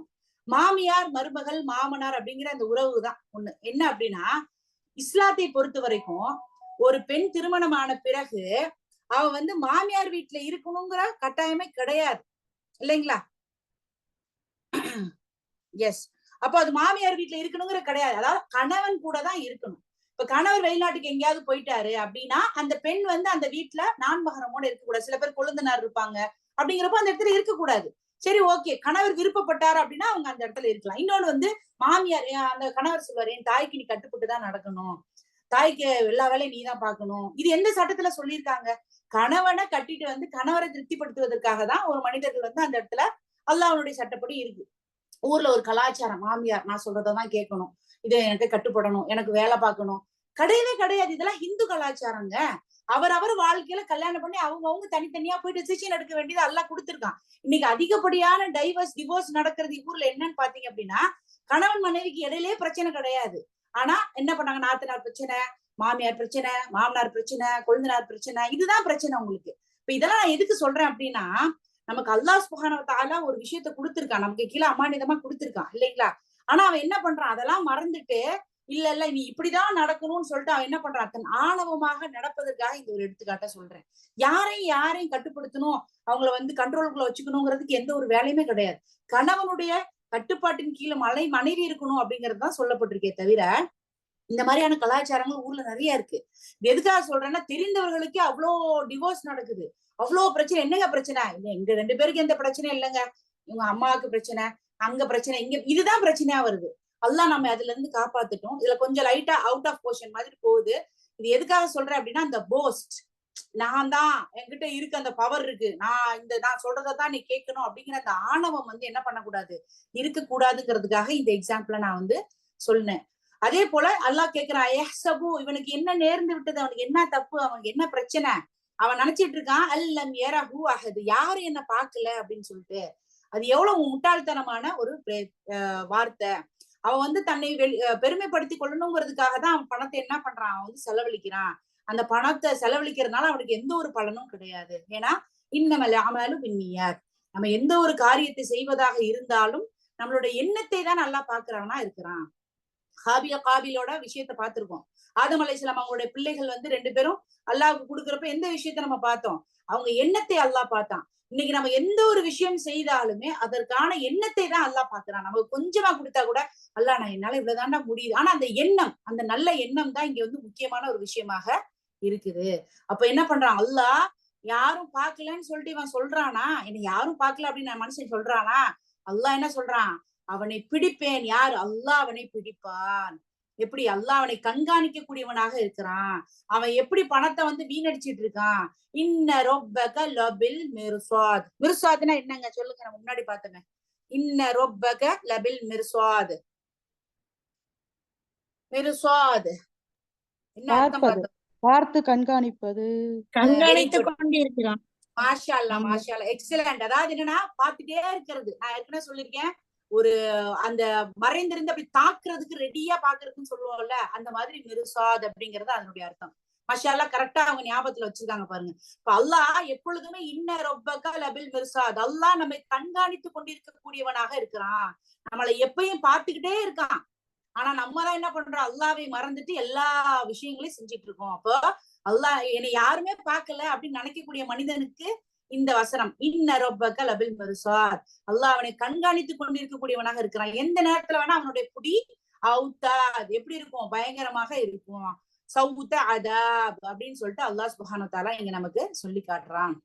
அப்போ யஹ்சபு, அவன் வந்து இந்த மாதிரி நினைக்கிறான். என்னன்னா எக்கூல், அவன் சொல்றான், நான் இந்த மாதிரி நான் செஞ்சதெல்லாம் என்னோட இல்ல நான் சில பேர் செஞ்சிருவாங்க, சில விஷயத்த செஞ்சுட்டு என்ன சொல்லுவாங்க, இல்ல நான் அது என்னோட மண்டையில இருந்துச்சு, தெரியாம சொல்லிட்டேன் அப்படின்னு சொல்லுவாங்க. ஆக்சுவலா ஒரு மனுஷன் மனசுல என்ன நினைக்கிறானோ அதுதான் தன்னுடைய வாயில வார்த்தைகளாக வரக்கூடியதாக இருக்கு. அப்படிதானே? நீ நிறைய பேர் டக்குன்னு சொல்லிடுவாங்க, ஏன் இப்படி சொன்ன, ஐயோ தெரியலங்க டக்குன்னு வந்துருச்சுங்க வாயில அப்படிங்கிறப்போ அடுத்தவங்க என்ன சொல்லுவாங்க, உன் மனசுல என்ன இருக்கோ அதுதான் வார்த்தையா வெளியில வரும். அதுதான் இங்கேயும் சொல்றாங்க. இப்ப அவனுடைய எண்ணம் மக்களை பெருமைப்படுத்துவது, மக்களிடம் பெருமை பேசுவது அதுவாக தான் இருந்தது. அத என்ன பண்றான், அவன் மனசுல இருந்ததுனால அது அவன் என்ன சொல்றான், வெளியில வார்த்தையாக வந்து விடுகிறது அப்படிங்கிறது சொல்றாங்க. அல்லம் யரஹு அஹது, அவனை யாரும் கண்காணிக்கவில்லை என்று அவன் எண்ணுகின்றானா, ஆனா அல்லாஹ் அவனை எப்பொழுதுமே பார்த்து கொண்டிருக்கக்கூடியவனாக, கண்காணித்து கொண்டிருக்கக்கூடியவனாக, அவனை ஒரு கட்டம் அவனுடைய இது முடிஞ்சதுக்கு பிறகு அவனை பிடிக்கக்கூடியவனாக இருக்கிறான் அப்படிங்கிறத இங்க நமக்கு சொல்லி காட்டுறாங்க. அலம் நஜ்அல் லஹு ஐனைன், அவனுக்கு நாம் இரு கண்களை படைக்கவில்லையா, ஆக்கவில்லையா? கண்கள் யாராவது ஒரு அருளாக நம்ம நினைச்சிருக்கோமா இன்னைக்கு சொல்லுங்க? எவ்வளவோ நோய் வந்தாலும் இந்த கண்ணுல ஒரு பிரச்சனை வந்தா ஏதாவது செய்ய முடியுமா? ஒண்ணும் செய்ய முடியும். அப்போ அல்லாஹ் என்ன சொல்றான், அல்லாஹ் பெருமையா சொல்றான், அலம் நஜ்அல் லஹு ஐனைன், நாம் அவனுக்கு இரு கண்களை படைக்கவில்லையா? ஐன் அப்படிங்கிறது ஒரு கண்ணு, ஐனைன் அப்படிங்கிறது இரண்டு கண்கள். சரிங்களா? ஐன் ஒரு கண், ஐனை இரண்டு கண்கள். அவனுக்கு நாம் இரண்டு கண்களை பார்ப்பதற்காக படைக்கவில்லையா அப்படின்னு சொல்லி கேட்கிறான். இவ்வளவு நேரம் நமக்கு சொல்லிட்டான், நம்ம எவ்வளவு நன்றி கெட்டவங்களா மனிதர்கள் இருக்கிறாங்க, பெருமைக்காக இருக்கிறாங்க, அவங்க செய்யக்கூடிய விஷயங்கள் எல்லாத்தையுமே பெருமை பாராட்டுவதற்காக தான் செய்யறாங்க. இந்த பணத்தை நான் வீணடிச்சிட்டேன்னு சொல்றாங்க. இது எல்லாத்தையும் அல்லாஹ் சொல்லி காமிச்சுட்டு என்ன பண்றான், நான் மனுஷனுக்கு ரெண்டு கண்களை கொடுத்திருக்கேன், கொடுக்கவில்லையா அப்படின்னு சொல்லிட்டு கேட்கிறான். லிசான் அப்படின்னா நாக்கு, ஷஃபத்தைன் அப்படின்னா உதடுகள். சரிங்களா? நம்ம தஜ்வீத் படிக்கிறப்ப பார்த்திருப்போம், அந்த எழுத்துக்கள் மஹ்ரஜ் வெளியாகக்கூடிய இடங்கள்ல லிசான் ஒண்ணு இருக்கும், ஷஃபத்தைன் ஒண்ணு இருக்கும். நாக்குகள் நாக்கு உதடுகள்னு பார்த்திருப்போம். இப்ப லிசான், மேலும் நாவையும் இரண்டு உதடுகளையும் ஆக்கவில்லையா? அல்லாஹ் என்ன சொல்றான், ஒரு நாவு லிசான், மேலும் இரண்டு உதடுகள் ஷஃபத்தைன். ஷஃப அப்படின்னா என்ன அப்படின்னு பாத்தீங்கன்னா ஒரு உதடு, ஒரு பக்கம் மேல இருக்க உதடு மாத்திரம், இல்லைன்னா கீழே இருக்கிறது ரெண்டு சேர்த்தனா ஷஃபத்தைன். சரிங்களா? இப்ப ஒரு நாவையும் இரு உதடுகளையும் நான் தரவில்லையா? எதுக்காக அல்லாஹ் நாவையும் உதடுகளையும் கொடுத்திருக்கான்? நம்ம பேசுவதற்காக, நம்ம கண்களை பார்ப்பதற்காக. அப்போ அந்த கண்களையும் அந்த நாவையும் வைத்து நாம் எதை பேசுகிறோம், எதை பார்க்கிறோம் அப்படிங்கிற ஒரு கேள்வி இங்க நமக்கு முன்வைக்கப்படுகிறது. அன்றியும் நன்மை தீமையாகிய இரு பாதைகளை நாம் அவனுக்கு காண்பித்தோம். சுப்ஹானல்லாஹ். அல்லாஹ் நமக்கு வெறும் கண்களையும் நாவுகளையும் உதடுகளையும் மாத்திரம் கொடுக்கல, ஆனா அந்த இது எப்படி நேரான பாதையில நீ போகணும், எது சரி எது தவறு அப்படிங்கிற அந்த ரெண்டு பாதைகளையும் நமக்கு என்ன பண்ணிருக்கானா காமிச்சு கொடுத்திருக்கான். நம்ம முன்னாடியே பார்த்திருக்கோம், அல்லாஹ் நமக்கு இந்த குர்ஆனை இறக்கிட்டா அப்படியே இல்ல, முன்னாடி வேதங்களை இறக்கிட்டு அப்படியே விட்டுட்டானா? இல்ல, அதற்காக ஒரு நபிமார்களையோ ரசூலையோ என்ன பண்ணாங்க, நமக்கு கூடவே அனுப்பிச்சு வச்சாங்க. நமக்கு அதன்படி வழிகாட்டி சொல்லி தருவதற்காக நபிமார்களை அனுப்பி வச்சாங்க இல்லைங்களா? அப்போ என்ன பண்றாங்க, நமக்கு அந்த பாதைகளை காமிச்சிருக்கான். நமக்கு யாரு காமிச்சாங்க? நபி ஸல்லல்லாஹு அலைஹி வஸல்லம் அவர்கள் எது நன்மை எது தீமை அப்படிங்கிற அந்த இரண்டு பாதைகளை நமக்கு என்ன பண்ணாங்க, அல்லாஹ் நபியாகி முஹம்மது நபி ஸல்லல்லாஹு அலைஹி வஸல்லம் அவர்களின் மூலமாக காட்டி கொடுத்தாங்க. அப்போ ஹதைனாஹு வநஜ்தைன், அதே போல அவனுக்கு 2 பாதைகளையும் காட்டின அல்லாஹ் நமக்கு என்ன பண்ண நேர்வழி பண்ணா. நஜ்தைன். நஜ்தைன் அப்படிங்கிறது என்னன்னு பாத்தீங்கன்னா இருமை. அதாவது நஜிது அப்படிங்கறதுதான் ஒருமை. சரிங்களா? ஒருமை இது இருமையில பன்மை. அப்ப நஜிது அப்படிங்கிறது என்ன அப்படின்னா அது பல வழிகள்ல அதற்கான விளக்கம் வந்து கொடுக்கப்படுகிறது. நஜிது வந்து ஒருமை, நஜிதைன் அப்படிங்கிறது பன்மை. சரிங்களா? இப்போ இந்த இடத்துல நஜிது அப்படிங்கிறது என்னன்னா ஒரு மேடான ஒரு நிலப்பகுதியை வந்து குறிக்கிறது. இப்போ நிறைய ஒரு பெரிய நிலம் இருக்கு, ஆனா ஒரு குறிப்பிட்ட இடத்துல வந்து பாத்தீங்கன்னா ஒரு மேடான ஒரு நிலப்பகுதி இருக்குது. அப்போ நஜிதைன் அப்படிங்கிறது என்னன்னா ஃபர்ஸ்ட் நஜிது அப்படிங்கிறது மேட்டு பகுதி. மேட்டு நிலத்திலேயே வந்து பெரிய ஒரு வயல் இருக்கு, அதுல ஒரு குறிப்பிட்ட இடம் மாத்திரம் அப்படி மேடா வந்திருக்கு, ஒரு குன்று மாதிரி. இப்ப அதுதான் நஜித். நஜிது அப்படின்னா அந்த உயர்ந்து இருக்கக்கூடிய அந்த நிலம். இன்னொரு அர்த்தம் நஜ்தைன் அப்படிங்கிறது வந்து என்ன அதுக்கு விளக்கம் கொடுத்திருக்காங்கன்னா நல்லா விசிபிளா தெரியும். இப்ப நம்ம சாதாரணமா நிக்கிற இடத்த விட அந்த மேட்டு மேல அந்த உயரத்துல ஏறி நின்று பாக்குறப்ப நமக்கு எல்லாமே என்ன பண்ணுன்னா நல்லா தெரியும் கண்ணுக்கு, இல்லைங்களா? கீழே இருந்து பாக்குறத விட மேல இருந்து பார்த்தோம்னா சுத்தி இருக்கக்கூடிய எல்லாமே நமக்கு ரொம்ப விசிபிளா தெரியும், இல்லைங்களா? அப்போ அந்த மேல ஏறி நின்று பாக்குறப்ப நமக்கு என்ன தெரியும்? ரொம்ப தெளிவாக தெரியும். அப்போ அதுதான் என்னது, அது சரியான பாதை. அங்க இருந்து பாக்குறப்ப மேல இருந்து பாக்குறப்ப இந்த வழிதான் கரெக்டான வழி, இது தவறான வழி, இது நல்ல பாதை, இது கெட்ட பாதைங்கிறது எப்ப நமக்கு தெரியும்? அந்த மேட்டின் மீது நம்ம ஏறி நின்று பாக்குறப்ப நமக்கு தெரியும், இல்லைங்களா? சாதாரணமா நம்ம இங்க வீட்டுல கீழே இருந்து பாக்குறதுக்கும் நம்மளோட மாடி மேல போய் நின்று ஒரு விஷயத்த நம்ம பாக்குறதுக்கும் அது எவ்வளவு கிளியரா தெரியும். ஆமா ஆமா இந்த பக்கம் வந்திருக்க கூடாது, இது வந்து இந்த சரியான பாதை இல்லை, இங்க பாரு இங்கெல்லாம் கல்லு முள்ளா கிடக்குது, இது பாரு நமக்கு நேரா சூப்பரா இருக்கு அப்படின்னு சொல்றோம்ல. அது எப்ப நம்ம மேல நின்று பாக்குறப்ப. அந்த மேல நின்று பாக்குறதுங்கிறது எது? நஜிது மேட்டு பகுதி, ரெய்ஸ்ட் லேண்ட். சரிங்களா? நஜிதைன் அப்படிங்கிறது சரியான பாதை எது, தவறான பாதை எது. சரிங்களா? அப்போ நஜிதைன். அப்போ அதுக்கு அர்த்தம் என்ன? அல்லாஹ் சுப்ஹானஹு வ தஆலா நமக்கு என்ன பண்ணியிருக்கான், எது சரி எது தவறு என்ற அந்த ஒரு விஷயத்த நமக்கு என்ன பண்றான், கொடுத்திருக்கான். அதே போல ஹதைனாஹுன் நஜ்தைன். இது ஏன் இந்த இடத்துல சொல்லப்பட்டிருக்கு அப்படின்னு பாத்தீங்கன்னா இது வந்து என்னன்னா நம்மளுடைய இதயத்துல இருக்கக்கூடிய ஒரு விஷயம். ஃபர்ஸ்ட் வந்து என்ன, நமக்கு வந்து இப்ப நபிமார்கள் அல்லாஹ் அனுப்பி வச்சிருக்கான், நமக்கு ஒரு விஷயத்த கொடுத்துட்டு அல்லாஹ் அதற்கான வழி வந்து நபிமார்கள் அனுப்பிச்சு வச்சாங்கிறத பார்த்தோம். இன்னொரு அர்த்தம் என்ன சொல்லப்படுகிறதுனா ஃபித்ரா. ஃபித்ரானா என்னன்னு யாருக்காவது தெரியுங்களாங்க? ஃபித்ரா பரிகாரம் சொல்லுங்க, தெளிவா சொல்லுங்க. நோம்புக்கு முன்னாடி கொடுப்பாங்களா? நோம்புல வந்து கொடுக்கறது இல்ல ஃபித்ரா அப்படிங்கிறது ஃபித்ரியா. அது ஃபித்ரியா. ஃபித்ராங்கிறது வந்து என்னன்னா இயற்கை தன்மை. நம்மளுடைய இப்ப ஒரு குழந்தை வந்து பிறக்குது, அந்த குழந்தை வந்து எதோட பிறக்குன்னா ஃபித்ரா. என்ன ஃபித்ராவோட? அது வந்து முஸ்லிமா தான் பிறக்குது. சரிங்களா? அது வளர்க்கிறப்பதான் அது தாயோ தந்தையோ அதை வந்து ஒரு கிறிஸ்தவனாகவோ அல்லது யூதனாகவோ நெருப்பு வணங்கியாகவோ மாத்துறாங்க. புரியுதுங்களா? அப்ப இயற்கை தன்மை. அல்லாஹ் வந்து ஒரு இதை படைக்கிறான்னா அதோட இயற்கையே இதுதான். அதை மாத்துறதுதான், அது பிறந்ததுக்கு அப்புறம் தான் அந்த பெற்றோர்கள் அதை மாத்துறாங்க. அப்போ நம்மளோட இதயத்துல என்ன இருக்கும் அப்படின்னு பாத்தீங்கன்னா எது சரி எது தவறு அப்படிங்கிறத கண்டறியக்கூடிய அந்த இயற்கை தன்மை அல்லாஹ் எல்லா மனிதர்களுக்கும் கொடுத்திருக்கான். இப்ப நமக்கு நமக்கு நமக்கு வேதம் இருக்கு, குரான் இருக்கு. இதுல வந்து அல்லாஹ் எது சரி எது தவறுன்னு நமக்கு சொல்லியிருக்கா. ரொம்ப நுணுக்கமாக அதுல இருக்கக்கூடிய ஃபிக்குகளை பாக்குறோம், எல்லாத்தையும் பாக்குறோம். ஆனா நிறைய பேருக்கு பாத்தீங்க அப்படின்னா முஸ்லிமா இருக்க மாட்டாங்க, இஸ்லாத்துல இருக்க மாட்டாங்க. ஆனாலும் அவர்கள் செய்யக்கூடிய விஷயங்கள் இல்ல இது செய்யக்கூடாது, தப்புப்பா இது, ஏன் அப்படிலாம் போட்டு நீங்க அடிக்கிறீங்க. அவங்க வந்து எந்த வேதத்துல இதை பத்தி படிச்சிருக்காங்களா? குரான்ல வந்து நீங்க வந்து அடுத்த சக மனிதர்களை அடிக்க கூடாது, ஒருத்தவங்களை கொல்லக்கூடாது இப்படிங்கறதெல்லாம் அவங்களுக்கு சொல்லி கொடுத்துருக்காங்களா? ஆனா அந்த மனிதனுக்கு அது எப்படி தெரியுது அப்படின்னா ஃபித்ரா. அவனுக்கு இயற்கையாவே மனிதனுடைய உள்ளத்துல எது சரி எது தவறு அப்படிங்கிறத பகுத்தறிந்து உணரக்கூடிய நிலையை வந்து அல்லாஹ் ஏற்படுத்தி இருக்கான். வேதத்தை கொடுத்தாலும் சரி கொடுக்கலனாலும் சரி. இப்ப நம்மளே நிறைய பேர் கேட்பாங்க, எனக்கே அந்த கேள்வி இருந்தது. இப்ப நம்ம எல்லாம் முஸ்லிம்களா இருக்கோம், நமக்கு அல்லாஹ் பத்தி தெரியுது, அல்லாஹ்வுடைய குர்ஆன் வசனங்களை பத்தி தெரியுது, அதனால நம்ம வந்து முஸ்லிமா இருந்து இருக்கோம். ஆனா நிறைய பேருக்கு குர்ஆனே வந்து தெரியலையே, இப்ப அவங்கள வந்து அல்லாஹ் வந்து ஏன் மறுமையில தண்டிக்கிறான் அப்படிங்கிற மாதிரியான ஒரு கேள்வி. அவங்களுக்கும் அவங்களையும் முஸ்லீம் ஆக்கியிருக்கலாமே அப்படிங்கிற மாதிரி ஒரு எண்ணம் இருந்தப்ப என்னன்னா அது அல்லாஹ்வினுடைய திட்டம், அல்லாஹ்வினுடைய நாட்டம் ஒரு பக்கம். இன்னொரு பக்கம் என்னன்னா அந்த இதுதான் சரி இதுதான் தவறுங்கிறத உணரக்கூடிய அந்த ஃபித்ரா என்கின்ற இயற்கை தன்மைய ஒரு மனுஷனுக்குள்ள அல்லாஹ் வச்சிருக்கான். ஆனாலும் அவன் அதை மறுக்கக்கூடியவனாக இருக்கிறான். அவன் பிடிவாதத்தினால அதை மறுக்கக்கூடிய நிலையில இருக்கிறதுனாலதான் அது என்ன பண்றான்னா அல்லாஹ் அவனுக்கு தண்டனை கொடுக்குறான். இப்ப நம்ம ஈஸியா சொல்லிட முடியாது. அவன் வந்து இல்ல எங்களுக்கு எல்லாம் கொடுத்தாங்க வேதம், அவனுக்கு இல்லைன்னு சொல்ல முடியாது. அல்லாஹ் ஒவ்வொரு காலகட்டத்துல ஏதோ ஒரு சூழல்ல அவனுக்கு அந்த அந்த புரிதலை தருவான் எல்லா மனிதர்களுக்கும். அந்த புரிதலை அவன் புரிஞ்சுக்கிட்டு ஓகேன்னு சொல்லி மாறுனா அவன் ஜெயிச்சான். இல்ல அவனுடைய பிடிவாதத்தால நான் மாற மாட்டேன்னு சொன்னானா அவன் வந்து தோத்து நரகவாதியாக ஆகும். இதுதான் என்னுடைய அர்த்தமாக இருக்கு. சரிங்களா? இப்போ எது சரி எது தவறு? இப்போ ஒரு குழந்தை எடுத்துக்கோங்க. ஒரு குழந்தை வந்து என்ன கொஞ்சம் ஓரளவு குழந்ததுக்கு பிறகு என்னன்னு பாத்தீங்கன்னா போய் நெருப்பு பச்சோம்னா ஒரு தடவை வந்து சுட்டுருச்சு, இல்ல சுடாம இருக்குன்னா இது தொடக்கூடாது அப்படிங்கிற எண்ணம் வருதுல. எப்படின்னா சித்ரா ஐயோ இங்க போனா டேஞ்சரு, இங்க வந்தா இது அப்படிங்கிறது அந்த தெரியக்கூடிய நிலை வந்து அல்லாஹ் என்ன பண்றான், இயற்கையாகவே மனிதர்களுக்கு படைச்சிருக்கான். அப்போ நன்மை தீமை என்பதை அல்லாஹ் எல்லா மனிதர்களுக்கும் ஒரு நிலையாக தெரிய வச்சிருக்கான். ஒரு காட்டுல கொண்டு போய் கூட ஒரு மனுஷனை நீங்க விட்டீங்கன்னா கூட அவன் எதை செய்யணும் எது செய்யக்கூடாது.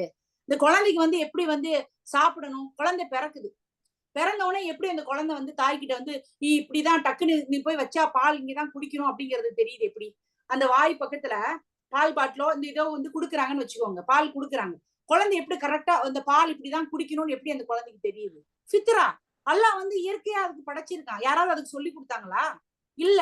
அப்ப இதுதான் வந்து ஃபித்ரா. அது வந்து சில நிலைகளை வந்து எது செய்யணும் எது சாப்பிடணும் எப்படி நடக்கணும் எப்படி நடக்க கூடாது அப்படிங்கறது எல்லாத்தையும் அல்லாஹ் மனிதர்களுக்கு இயற்கையாக என்ன பண்ணிருக்காங்கன்னா படைச்சு கொடுத்திருக்காங்க. யோசிச்சு பாருங்க அந்த குழந்தைக்கு எப்படி தெரியும் அது அப்படிங்கிறது தான் இங்கு சொல்லி காட்டப்படுகிறது. அடுத்து ஆயினும் அவன் கணவாயை கடக்கவில்லை.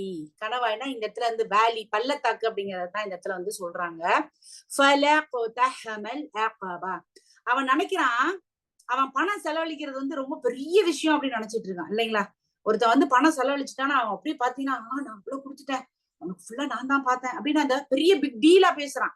நான் வந்து இவ்வளவு பணம் செலவழிச்சிருக்கேன்னு சொல்லிட்டு அவன் என்ன பண்றான், பெரிய விஷயமா நினைக்கிறான். ஆனா உண்மையிலே என்னன்னா அவன் செஞ்சது ஒண்ணுமே கிடையாது. அவனுடைய அந்த உள்ளத்தை பத்தி இன்டென்ஷனை பத்தி இங்க பேசப்படுகிறது. அதாவது அவன் என்ன நினைக்கிறான், நான் நிறைய செலவழிச்சுட்டேன்னு நினைக்கிறான். ஆனால் அவன் உண்மையிலேயே என்ன பண்ணிருக்கானா ஒண்ணுமே பண்ணல அப்படிங்கிறத அல்லாஹ்வினுடைய வார்த்தையாக இருக்கிறது. ஏனென்றால் ஃபல இல்லை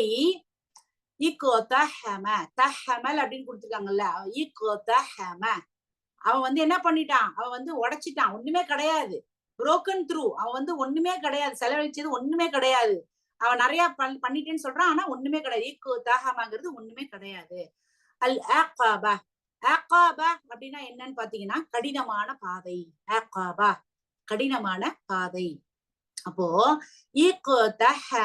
அப்படிங்கிறது என்னன்னு பாத்தீங்க அப்படின்னா ஒரு இடத்துக்கு ஒரு குறிப்பிட்ட இடத்த நம்ம மைண்ட்ல பிக்ஸ் பண்ணிடும். அப்ப நான் ஒரு ஊருக்கு போகணும் அப்படின்னு சொல்றேன், இல்ல ஒரு இடத்துக்கு வீட்டுல இருந்து இங்க இருந்து இந்த இன்னொரு இடத்துக்கு நான் போகணும், வேக வேகமா போறேன். அது அந்த இடத்துல வந்து என்ன பண்றாங்க, என்ன இருக்குது, அது நல்லதா அது கெட்டதா எதுவுமே தெரியாம என்ன பண்றது, வேக வேகமா ஓடுறது. நான் போறேன் ஒரு இடத்துக்கு, இப்ப நம்ம எல்லாம் போறோம்னா எதுக்கு போறோம், எத்தனை மணிக்கு கிளம்புவோம், அங்க என்ன காரணத்துக்காக போறோம், அங்க போறதுனால நமக்கு ஏதாவது பலன் இருக்கா, யாரெல்லாம் கூட போறோம் இப்படிங்கிற ஒரு தேட்டம் இருக்கும் நமக்கு, ஒரு எண்ணம். ஆனா இந்த அக்கபாங்கிற அப்படின்னா ரஷ் பண்றது, வேகமா ஒரு இடத்துக்கு போறது. ஆனா என்ன பண்றது, எதை பத்தியுமே பார்க்காம எதையுமே நம்ம பார்க்காம என்ன பண்றோம், வேகமா அந்த இடத்துக்கு போறோம். இந்த வார்த்தை எடுத்துக்காட்டா சொல்லணும் அப்படின்னு பாத்தீங்கன்னா இந்த வார்த்தை வந்து ஹதா ஃபௌஜுன் முக்தஹிமுன், அதாவது ஒரு குறிப்பிட்ட குழும மக்கள் வந்து என்ன பண்றாங்கன்னா நெருப்பில் தூக்கி எரியப்படுகிறார்கள்.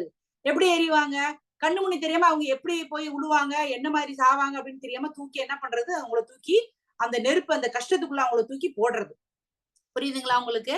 அப்ப ஈர்கோ தாகமா அப்படிங்கிறது ஒரு கடினமான பாதை. நம்ம எதுவுமே தெரியாம இந்த இடத்துக்கு என்னத்துக்கு போறோம், எதுக்கு என்ன செய்ய போறோம், யார் வர்றா, எதுவுமே தெரியாம போனா என்னது, அது ஒரு கஷ்டமானதுதான். ஐயோ எதுவுமே தெரியாம போய் நடு ரோட்ல நிற்போம், அப்படிதானே? பிளான் பண்ணாம ஒரு இடத்துக்கு போறோம், ஈக்கு தாகமா பிளான் பண்ணாம ஒரு இடத்துக்கு போறோம், போய் டக்குன்னு என்ன பண்ணோம், ரோட்ல நிற்போம். ஐயோ எந்த பஸ்ல போகணும், எங்க நம்ம போகணும், எதுக்காக வந்தோம் நம்ம இங்க அப்படின்னு எதுவுமே தெரியாம வந்தா என்ன, அது ஒரு கஷ்டம். நம்மள என்ன பண்றோம், கஷ்டத்துக்குள்ள தள்ளிக்கிறோம் அப்படிங்கறதான் இந்த இடத்துல சொல்ல வர்றாங்க. சரிங்களா? அப்ப இங்க கடினம், நம்மள இந்த இடத்துல கஷ்டத்தை ஏற்படுத்தி கொள்வது. சரிங்களா?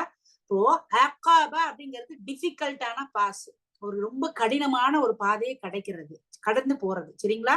அப்போ இந்த இடத்துல என்ன சொல்ல வராங்கன்னு பாத்தீங்கன்னா ஆகாபா தொடர்ச்சியாக கன்சிஸ்டன்டா அவன் என்ன பண்றான்னா மனிதன் தன்னை ஒரு கடினமான பாதைக்குள்ள வந்து செலுத்திக்கிறான். அதாவது இப்ப இரு மலைகளுக்கு இடையில, மவுண்டன்ஸ்க்கு இடையில பாத்தீங்க அப்படின்னா அதனுடைய பாதை பாத்தீங்கன்னா ரொம்ப குறுகலாதான் இருக்கும் இல்லைங்களா?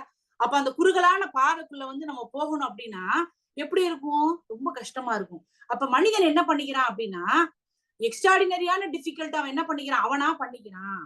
நான் வந்து இந்த இடத்துல இப்ப என்ன சொல்லணும்னா நான் நிறைய பணம் செலவழிச்சிருக்கேன், நான் வந்து இப்படி எல்லாம் பண்றேன் அப்படி எல்லாம் பண்றேங்கிறான். அவன் எண்ணம் எப்படிப்பட்டதாக இருக்குது?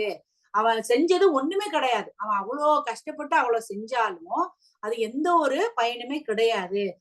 அவனையே தன்னை என்ன பண்றான், ஒரு கடினமான பாதைக்குள்ள நுழைத்துக் கொள்கிறான். ஏற்கனவே அல்லாஹ் மனிதனை என்ன பண்றான், கஷ்டத்துடனேயே படைத்திருக்கின்றான். எப்படி எக்ஸ்ட்ராடினரியான கஷ்டம். அல்லாஹ் வந்து கஷ்டத்தோட தான் படைச்சிருக்கான். அப்ப நம்ம ஒரு விஷயத்த உதவி ஒருத்தவங்களுக்கு பண்ணணும் அப்படின்னா உனக்கு கஷ்டமா இருந்தாலும் அல்லாஹ் இதுல இருந்து நமக்கு நன்மையை தரான் அப்படிங்கிற அந்த உவப்போட அந்த எண்ணத்தோட செய்யணும். அப்படி செய்யறது கிடையாது. மனுஷன் என்ன பாராட்டணும், எனக்கு இது செய்யறது பிடிக்கல, ஆனா நான் வீணடிச்சிட்டேன் அப்படின்னு தான் சொல்றான். இப்ப என்ன பண்றான் மனுஷன், இந்த கம்ஃபர்ட் தான் வேணுங்கிறான். எனக்கு இந்த வசதி வாய்ப்பு இருக்கா, அதுல வந்து நான் எந்த ஒரு கஷ்டமும் படாமல் நான் வந்து அப்படியே ரொம்ப சுகபோகத்தோட இருக்கணும், குறுக்கு வழி என்ன இருக்குது அப்படிங்கறதான் பாக்கணும் இல்லைங்களா? அப்போ நம்ம என்ன பண்றோம், நம்மளுடைய ஆசைகள் வந்து தோணுது, இல்ல நம்ம யாருக்கும் கொடுக்க கூடாது, அப்படியே கொடுக்கணும் பெருமைக்காக அப்படிங்கிறப்போ அந்த ஆசைகள் நம்மள என்ன பண்ணுது, நம்ம வந்து மிஞ்சிருது நம்மள. அந்த குறிப்பிட்ட நேரத்துல அந்த குறிப்பிட்ட நபர்கிட்ட அந்த குறிப்பிட்ட மக்கள் கிட்ட நல்ல பேர் வாங்கணும், பெருமை பேசணும் அப்படிங்கிறதுக்காக நம்ம அந்த விஷயத்த செஞ்சிடறோம். அப்ப அவன் வந்து சந்தோஷம் அடைஞ்சிடறான். ஆனா என்ன பண்றோம், அது வந்து அல்லாஹ்வினுடைய பாதையில் வீணான ஒரு விஷயமாக இருக்குது. இப்ப நம்ம ஃபார் எக்ஸாம்பிள் நம்ம என்ன நோக்கத்திற்காக படைக்கப்பட்டிருக்கோங்கிறது தான் இந்த வசனத்துல பேசப்படுகிறது. என்னன்னா இப்ப எடுத்துக்காட்டு சொல்லி இதனுடைய வசனத்தோட அந்த இதை கொடுக்குறேன். என்னன்னா நம்ம ஒரு மாலுக்கு, ஒரு பெரிய மாலுக்கு போறோம், இல்ல ஒரு பெரிய ஒரு கடைக்கு போறோம்னு வச்சுக்கோங்க. அங்க போறப்ப நமக்கு வந்து பசிக்குது. ஆனா அந்த பசியெல்லாம் விட்டுட்டு நம்ம என்ன பண்றோம் அப்படின்னு பாத்தீங்கன்னா, நான் வந்து ரொம்ப நாளா இந்த கலர் புடவை இதே டிசைன்ல தேடிட்டே இருந்தேன், இந்த பட்டு புடவை சுப்ஹானல்லாஹ் எனக்கு கிடைச்சிருச்சு. 6 மணி நேரம் நான் இதுக்கு செலவழிச்சேன், எவ்வளவு நாள் நான் தேடிட்டு இருக்கேன் தெரியுமா, கிடைச்சிருச்சு சுப்ஹானல்லாஹ் சூப்பர். இதே டிசைன்ல நான் வந்து இந்த லாங் செயின் நான் பார்த்தேன், இந்த டிசைன்ல கிடைக்கவே இல்லை, கிடைச்சிருச்சு சுப்ஹானல்லாஹ் சூப்பரு. அதே போல நம்ம வந்து பிள்ளைங்க பத்தி ஜாக்கெட்டு ஷூ இந்த மாதிரி ரொம்ப நாளா நம்ம மனசுக்குள்ள ஒரு இதை வச்சு தேடிட்டு இருந்திருப்போம், கிடைக்காது. ஆனா நம்ம என்ன பண்ணுவோம், வாழ்க்கையில எல்லாத்தையும் சாதிச்ச மாதிரி எவ்வளவு நாளா தேடிட்டு இருந்தேன் தெரியுமா அந்த பட்டு புடவைய, எவ்வளவு நாளா இந்த டிசைன் நான் தேடிட்டு இருந்தேன் தெரியுமா அப்படின்னு சொல்லிட்டு அந்த நேரத்துல நமக்கு வர்ற சந்தோஷம் இருக்கே, அது அளவு கடந்ததாக இருக்கும். அப்ப இல்லை, அது வந்து உண்மையானதா, நம்ம நினைச்ச விஷயத்த அங்க அக்கம்ப்ளிஷ் பண்ணிட்டோமா, அடைந்து விட்டோமான்னு கேட்டா கிடையாது. நம்ம ஒன்னையுமே அங்க சாதிக்கல, நம்ம நம்மள நினைச்சே பெருமைப்பட்டுக்கிட்டு இருக்கோம், அப்பா நான் ஒரு விஷயத்த அடைஞ்சிட்டேன் இந்த உலகத்துல. ஆனா எடுத்துக்காட்டா பாத்தீங்கன்னா நம்ம ஒரு டிகிரி வாங்குறோம், அப்பா ஒரு வழியா PhD படிச்சு நான் எப்படியோ வாங்கிட்டேன், பல வருஷங்கள் ரொம்ப கஷ்டப்பட்டு படிச்சு வாங்கிட்டேன். இதுதான் நம்ம அடைய இந்த நோக்கத்திற்காக தான் இந்த உலகத்திற்கு நம்ம அனுப்பப்பட்டிருக்கோமா? ஒரு மால்ல போய் 6 மணி நேரம் அலைஞ்சு நான் தேடின டிசைன் கலர் எனக்கு கிடைச்சிருச்சுன்னு சொல்லிட்டு நம்ம சொல்றோம், பெருமைப்படுறோம் நம்மள நினைச்சேன். இதுதான் நம்மளுடைய அந்த கடினமான இதை வந்து அடையிறதுக்காக தான் நம்ம வந்திருக்கோமா? இதை அடைவதற்காக தான் இந்த உலகத்துல வந்திருக்கோமா? இல்ல. நான் இந்த மாதிரி விஷயங்கள், இப்ப இந்த டிகிரி வாங்குறது, இந்த எனக்கு நான் நினைச்ச பொருள் எனக்கு கிடைச்சிருச்சு அப்படின்னு நம்ம சொல்றது எல்லாமே என்னன்னா ஒண்ணுமே கிடையாது. இப்ப அதுக்காக அப்பனா நாங்க வந்து சேலை எல்லாம் வாங்கக்கூடாதா, டிகிரி எல்லாம் வாங்கக்கூடாதுன்னா கிடையாது. அது ஒருதான், அது செகண்டரி தான், அது 2ஆம் பட்சம் தான். ஆனா என்ன காரணத்திற்காக இந்த உலகத்திற்கு நாம் அனுப்பப்பட்டிருக்கோம், எதை நோக்கி கஷ்டப்படுறதுக்காக, ஜன்னாவை அடைவதை நோக்கி கஷ்டப்படுவதற்காக தான் நம்ம என்ன பண்றோம், அனுப்பப்பட்டிருக்கோம். நம்ம ஒரு வீடு வாங்கிட்டோம், நான் ஒரு வாழ்க்கையிலேயே நான் வந்து ஒரு வீடு கட்டணும்னு ஆசைப்பட்டேன், அல்ஹம்துலில்லாஹ் நான் போய் அதுல நிம்மதியா உட்கார முடிஞ்சிருச்சா? கிடையாது. எதற்காக படைக்கப்பட்டிருக்கோம், நம்ம ஜன்னாவிற்காக அடைவதற்காக படைக்கப்பட்டிருக்கோம். அப்ப என்ன பண்றோம், நம்ம இந்த கஷ்டத்தோட படைக்கப்பட்டது எதை நோக்கி, நம்ம வந்து வெற்றி அடைவதற்காக என்று பார்த்தோம் அப்படின்னா மறுமையை நோக்கி, ஜன்னாவை நோக்கி. நான் சொன்ன மாதிரி குழந்தை வயித்துல உண்டான நாள்ல இருந்து மறுமையில சொர்க்கத்துக்குள்ள போறது வரைக்கும் ஒரு மனிதனாகப்பட்டவனுக்கு கஷ்டம் என்பது இருக்கதான் செய்யும். எனக்கு எந்த கஷ்டமும் இருக்கக்கூடாது, நான் சுகபோகத்தோடயே இருக்கணும்னு நினைச்சோன்னா ஜன்னாவை அடைய முடியாது. ஜன்னாவை அடையணும்னா ஜன்னாவுக்கு என்று சில ஒரு வரைமுறைகள் இருக்கு, அதை அடைவதற்கான தகுதி நம்ம கிட்ட இருக்கா? நான் ஒரு ஸ்டேட்டஸ் கூட வச்சிருந்தேன், பாத்தீங்கன்னா தெரியும். பலஸ்தீன மக்கள் வந்து அல்லாஹ் சுப்ஹானஹு வ தஆலா அவங்களோட உயிர்களை வந்து இந்த அளவுக்கு பறிக்கிறான், அவங்களோட உடைமைகள் இல்ல, உணவு கிடையாது, தாய் முன்னாடி குழந்தை இறந்து போகுது, குழந்தை முன்னாடி தாய் இறந்து போகுது, அனாதைகளாக திரியிறாங்க, தங்குவதற்கு இடம் ஏதும் கிடையாது, மனநல்ல ஃபுல்லா பயம். அப்போ அவங்கள பார்த்து என்ன சொல்றாங்க, இறந்து போனவங்கள ஷஹீத் ஆயிட்டாங்க எங்க குடும்பத்துல இவ்வளவு பேருன்னு சொல்றோம். பார்க்கக்கூடிய நம்மளும் என்ன சொல்றோம், ஆமா அல்லாஹ் அவங்களுக்கு உயர்ந்த அந்தஸ்து கொடுக்கட்டும், அல்லாஹ்வினுடைய பாதையில் கொல்லப்பட்டவர்கள் ஷஹீதுகள் அப்படின்னு நம்ம பெருமைப்படுறோம். அப்ப இதுல இருந்தே அந்த பதில நம்மளே சொல்றோம், இவ்வளோ கஷ்டப்பட்டு போறவங்கதான் ஷஹீதுகள் சொர்க்கவாசிகள் அப்படிங்கிற இது எண்ணம் நம்ம வாயில வந்துச்சுன்னா அவங்கள கம்பேர் பண்றப்போ நம்ம என்ன கஷ்டப்படுறோம், என்ன கஷ்டப்படுறோம்? ஒண்ணுமே கிடையாது. வீட்டுல உட்கார்ந்துட்டு ஏசி ஓடிக்கிட்டுமே எரிச்சல் தாங்க முடியல, என்னால முடியல, மேல அந்த பில்டிங் கட்டி அழகா நிக்கிறப்பவே என்னால இந்த வீட்டுக்குள்ளேயே இருக்க முடியல, எரியுது, ஐயோ இந்த காட்டன் இதா இருந்தா நல்லா இருந்திருக்கும், இந்த சாப்பாடே வா அப்படிங்கிற மாதிரி நம்ம தினம் கம்ப்ளைண்ட் பண்ணக்கூடியவங்களா தான் இருக்கும். நிறைய பேருக்கு ஐயோ எனக்கு ஏன் உடம்புல ஒண்ணு இல்லாட்ட ஒண்ணு வந்துட்டு இருக்கு அப்படின்னு சொல்லிட்டு நம்ம எல்லாத்தையுமே குறைகளாக தான் பார்த்துட்டு இருக்கோம். ஆனா அங்க நீங்க போய் அந்த அந்த நாள் அவர்கள் வாழக்கூடிய வாழ்க்கை ஒரு நாள் கூட நம்மளால வாழ முடியுமானா முடியாது. அப்போ அந்த சொர்க்கத்தை அடைவதற்குங்கிறது நல்லா கஷ்டப்படுறதுக்கான ஒரு இதைதான் எல்லாம் ஏற்படுத்தியிருக்கான். கஷ்டம்னா ஐயோ நான் என்னன்னாலே கஷ்டப்படுத்திக்கிறதுங்கிறது கிடையாது. கஷ்டப்பட்டு உட்கார்ந்து முதுகு வலிக்கு குரான் ஓதுங்க, கஷ்டப்பட்டு உட்கார்ந்து காலை மடக்கி தொழுங்க, கஷ்டப்பட்டு திக்கிற ஓதுங்க, தொண்டை காய காய திக்கிற ஓதுங்க, கஷ்டப்பட்டு மனிதர்களுக்கு நம்மளோட பணத்துல இருந்து எடுத்து என்ன பண்ணுங்க, செலவு பண்ணுங்க, கஷ்டப்பட்டு அல்லாஹ்வினுடைய பாதையில கடன் கொடுங்க, கஷ்டப்பட்டு மனிதர்களுக்கு நல்ல உபதேசம் படுங்க, கஷ்டப்பட்டு நம்மளை காயப்படுத்தினால் அவர்களை மன்னித்து அவர்களுக்கு நல்லதையே துவா செய்யுங்க. இதெல்லாம் கஷ்டம் தானே. ஒருத்தவங்கள்ட்ட ஈஸியா போய் நீ மன்னிப்பு கேட்கறது, ஒருத்தவங்களுக்கு நல்லது செய்யறது இன்னைக்கு கஷ்டமான ஒரு காரியம் தான். செஞ்சிட முடியாது அவ்வளவு ஈஸியா. அவ்வளவு சம்பாரிச்சா இந்த பணம் இருந்தா நான் என் பிள்ளைக்கு செஞ்சிருவேன், இந்த இது இருந்தா நான் அந்த இது செஞ்சிருவேன். யோசிங்க. அப்போ அந்த கஷ்டத்தை எல்லாம் மீறி மீறி மீறி மீறி அந்த மாதிரியான கஷ்டங்களை நம்ம சந்திச்சோம் அப்படின்னாலே நம்ம எண்ணம் அப்படிப்பட்டதாக இருந்தால், தூய்மையாக இருந்ததா இன்ஷா அல்லாஹ் எல்லாம் வல்ல அல்லாஹ் சுப்ஹானஹு வ தஆலா மறுமையில நமக்கு வெற்றியை தருவான் அப்படிங்கிற நம்பிக்கையோட நம்ம பயணிப்போம். குர்ஆன் உடனான தொடர்பை அதிகப்படுத்துவோம். வரக்கூடிய இன்ஷா அல்லாஹ் இந்த துல்ஹிஜ்ஜா 10 நாட்களையும் தயவு செய்து வீணடிச்சிடாதீங்க. அரஃபாத் அப்படிங்கிற அந்த நாளினுடைய கேட்கக்கூடிய துவா அப்படியே கபுல் செய்யப்படக்கூடிய ஒரு நாளாக இருக்குது. பலஸ்தீன மக்களுக்காக அதிகம் கேட்கக்கூடியவர்களாகவும் துவாவை, அதே போல நம்மளுடைய பாவங்களுக்கான பாவ மன்னிப்பு துவாவையும் அதிகமாக கேட்கக்கூடியவர்களாக இருக்கும். ஹஜ்ஜு போய் செஞ்சுட்டு வந்ததுனால அந்த அரஃபாத்தினுடைய நாளினுடைய அந்த மகிமை என்னங்கிறத தெரிஞ்சுது. அது முன்னாடி வரைக்கும் நானும் ரொம்ப அசால்ட்டா தான் இருப்பேன். இப்போ அல்லாஹ் எனக்கான ஒரு அறிவு கொடுத்திருக்கான். அதன் எனக்கு கிடைச்சதை நான் உங்கள்கிட்ட பகிர்ந்துக்கிறேன். அந்த 10 நாளை வீணடிக்காதீங்க. திக்ரு பண்ணுங்க, குரான் ஓதுங்க, பாவ மன்னிப்பு அதிக அதிகமாக கேளுங்க, அடுத்தவர்களுக்காக அதிக அதிகமாக உம்மத்துகளுக்கு துவா செய்யுங்க, நிறைய உதவி பண்ணுங்க. இன்ஷா அல்லாஹ் கடினத்துடனே படைக்கப்பட்டிருக்கும். அந்த கடினத்திற்கான இலகுவை அல்லாஹ்விடமிருந்தே அவனுடைய திருப்தியிடமிருந்தே நம்ம பெறணும் அப்படிங்கிறத நம்ம நம்மளுடைய எண்ணமாக வைத்து எல்லாம் உள்ள அல்லாஹ் சுப்ஹானஹு வ தஆலா நம்மளது பாவங்கள் அனைத்தையும் மன்னித்து மறுமையில் சொர்க்கத்தில் ஜன்னத்துல் ஃபிர்தௌஸ் என்னும் உயர்ந்த அந்தஸ்துடைய சொர்க்கத்தில் மின்னல் வேகத்தில் நுழையக்கூடியவர்களாக நம் அனைவரையும் ஆக்கி அருள் புரிவானாக. ஆமீன் ஆமீன் யா ரப்பல் ஆலமீன். அஸ்ஸலாமு அலைக்கும். சுப்ஹானல்லாஹி பிஹம்திஹி சுப்ஹானக்கல்லாஹும்ம பிஹம்திக் அஷ்ஹது அன் லா இலாஹா இல்லா அன்த அஸ்தக்ஃபிருக வ அத்தூபு இலைக். அஸ்ஸலாமு அலைக்கும் வரஹ்மத்துல்லாஹி வ பரகாத்துஹு.